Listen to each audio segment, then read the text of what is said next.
Hands taken by Petrarca. Oh, Petrarca! What a goal! What a goal! The outside of his boot. He ran it right to left and it's gone straight through the middle. Oh, Petrarca! He'll run it along the ground for something truly from the top shelf. That's his second. What a moment for Melbourne. Petrarca! Christian Petrarca rises to the moment. The man built to be a star on grand final day had the subtlety to get the shape of the kick right. What a game of football. The Christian rises for the Demons. Previously, Brad Sewell was a runner-up in a Norm Smith for us in 2012. Jordan Lewis was a runner-up for us in 2014. Jack Riewoldt polled votes in 2019. But for the first time, the 360 family has a Norm Smith medalist. He has brought great honour to us. Christian Petrarca, congratulations and welcome. Thank you, guys. Ever since I've joined 360, the awards keep coming, so I probably have to keep signing on. So. You keep believing it, Christian, because Robbo does. I can promise you that. Yeah, we miss him. So. Now, I'm trying to pick the background. Where is it that we find you? I'm at a pub in Perth, so I won't give the location just in case media know to go, but enjoying a beer. Yeah, I think we deserve this one, yeah. Now, Christian, you look to be in exceptional shape, mate. How is that possible? I've had to do a fair bit of media today, so today's a day that I've sort of... yesterday we had a bit of a day thing, so we started at 11 and finished around 11 o'clock, so I was in bed quite early and 6 a.m. wake up today to do a bit of media, so 2-hour time difference from Melbourne to Perth kills you a little bit. He's done well, Jerry. Yes, from this side of the country, Christian, it looks like your captain is leading in every which way. Is Max Gawn showing the way? Yeah, He's been best on so far, probably followed by Goody. No, it's been, the last 36 hours, 48 hours has been something that I knew what winning a grand final would feel like, but it's times 20. I was saying to Goody before, I was like, I don't know why we didn't win earlier. Like, this is this is one of the best feelings I've ever felt. It's an absolutely amazing feeling. Sorry, I'm in the office. No, good. It's an amazing feeling and something that we're truly proud of. So the raucous celebrations, has there been a quiet, a private moment that you know that you've experienced and that you'll cherish and reflect upon yet? Sorry, Jerry, can you repeat that? Sorry, mate. Has there been sort of a quiet moment that you've all had together, either in the rooms afterwards, something that you already know that you'll cherish as the years go by? I think if you speak to anyone who won a grand final, the feeling of when you go back on the ground and there's no one there and you've got the whole stadium to yourself is one of the most memorable things that I'll ever have in my life. Having all the staff, the players who didn't play, the players who played, just everyone that have been on this journey with us for like the last 5 weeks, but also the last, 10 years is something that was unbelievable, singing all the songs we could. I think we belted out the song 30 times, Sweet Caroline 10 times, Horses Dale Braithwaite 10 times. So anything that we knew the lyrics to, we sung. But that was unbelievable. I think Optus Stadium was an unbelievable spectacle. The crowd was crazy. The atmosphere was awesome. And, but to be back there when there was no crowd, absolute silence, and have the ground to yourself where we created history is really special. So, Christian, take us through the night post-game. So you said you got an opportunity to get back out on the ground when everyone's gone. It's late. It would be impossible to get to sleep anyway. So what unfolded that evening before you had the celebrations the following day? Well, the first part after when we went back into the rooms was all the family came back and a few friends, and that was good. And I got to FaceTime my girlfriend and my parents and my brothers back home and a few friends who are massive Melbourne supporters, and that was really special for me. They've been on this journey with me for a long time, and it's really bittersweet for them. They got to see me win a grand final and not be here, so I know that they're really proud, but at the same time disappointed that they can't be here. But after that, obviously, we went into onto the ground for about an hour, then the change rooms for an hour, then probably the bus ride for 45 minutes, and then we went to just a pub or a bar in the city, and we had the whole top level, and it was just It was just crazy. It was absolutely crazy. It's probably the first time I've ever felt like a little bit of a rock star, to be honest. the amount of people that you come up to you, and WA is like a country town. It's they love their footy here, and it's awesome.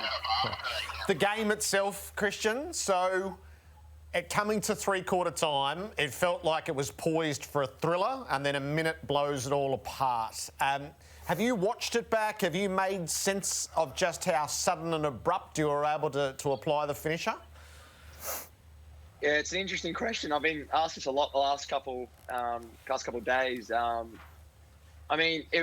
Firstly, at halftime, we were a pretty nervous group. We were very flat when we first walked in. First quarter was unreal. We're playing on a bit of adrenaline, but then as soon as that stopped, the second quarter, the Doggies were unbelievable. As a midfield group, we addressed at halftime that we just need to accept that they're a great team. They're a great midfield. Bontempelli is an absolute star, and so is McRae. And we need to accept that, they're a good team. They're going to go on runs. They're going to kick 3 or 4 goals, and we just need to embrace that. And the messaging, there's a few structural changes at halftime that Goody wants to fix up with us. But I think the main emphasis, or the main point that we got out of halftime was just to go out and have fun, just to enjoy it. We looked really nervous in the second quarter.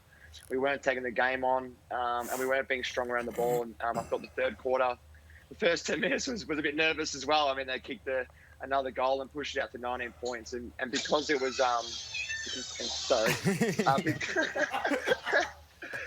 because it was, You're right.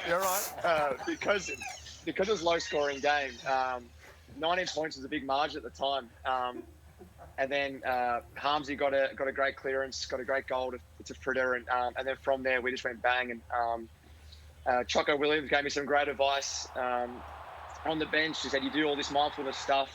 How about you reset, focus on playing the next 10 minutes?" So, and then from there, Clayton and Viney and Jackson and myself in that midfield. I think we just took control in that last 10 minutes.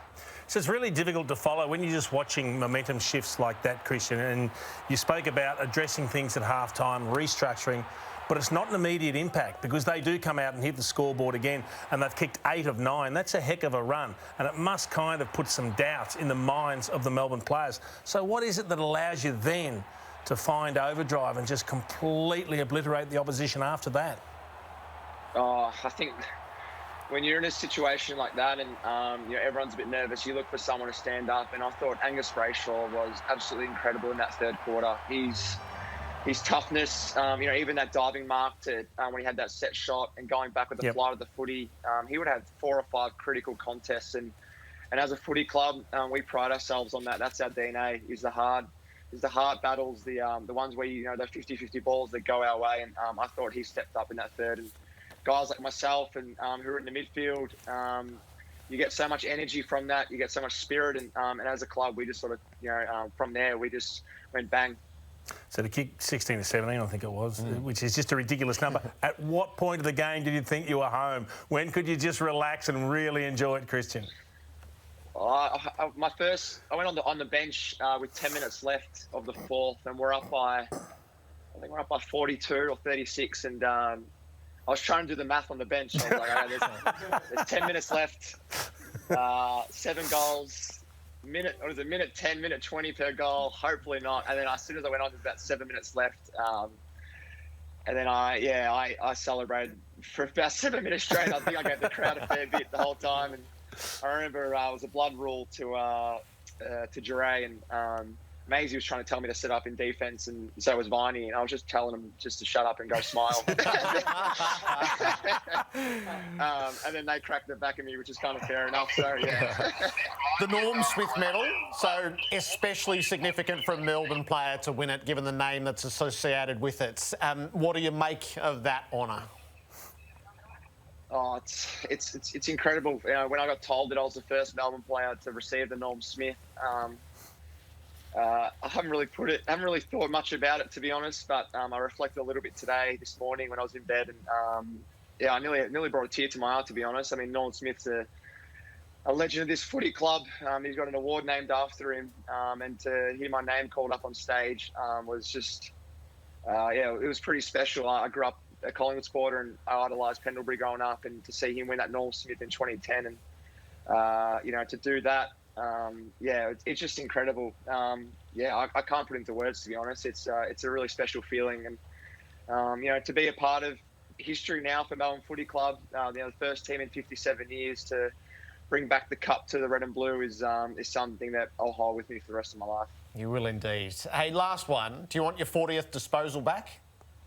I don't know what the big deal was. Apparently, I've still got I got number one anyway, so... Yeah, but you're only sharing the record. You don't own it on your own. I'll happily share with Simon Black. He's an absolute star, so...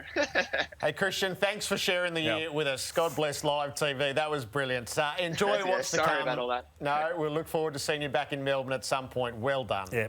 Thank you, guys. Thank you for having me. Appreciate it. Thank you. How lucky we are to have shared that year with Christian Petrarca. Oh, brilliant.